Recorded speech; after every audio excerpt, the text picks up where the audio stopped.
So I want to talk about, you becoming VP at Grand Hustle. And what does that position of power look like in your role? What impact does the VP of a record label have? I was a VP. I mean, it's still my brother. We still do. We got so much. We doing movies and other stuff now. But for me, it worked because I was an artist, right?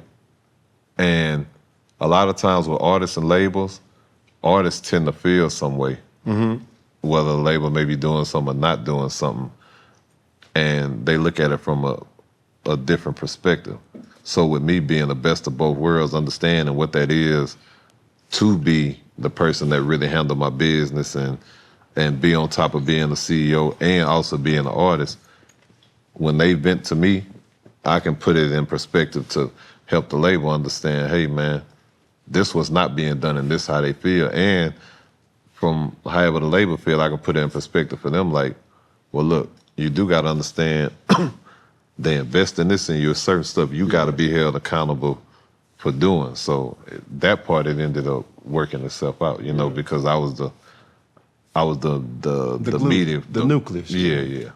So what did working with T.I. teach you about leadership and the things that you probably learned from working shoulder to shoulder with him? I think just growth in general. And the crazy thing is I think we both grew together because we both can bump our heads in situations at times.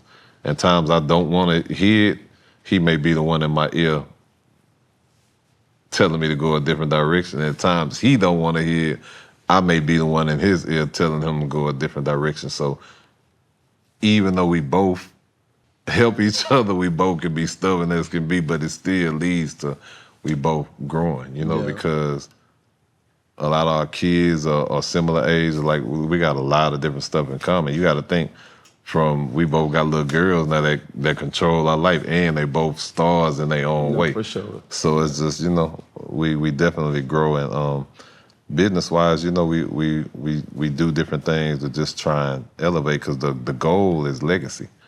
I'm doing this to make sure something ever happens to me, my kids are gonna be okay to where their kids can be okay. Or at least I laid the blueprint for them to easily jump right in line to do what they need to do. Nepotism. Huh? Yeah, you're gonna make me get a shirt that says this. Yeah, for sure.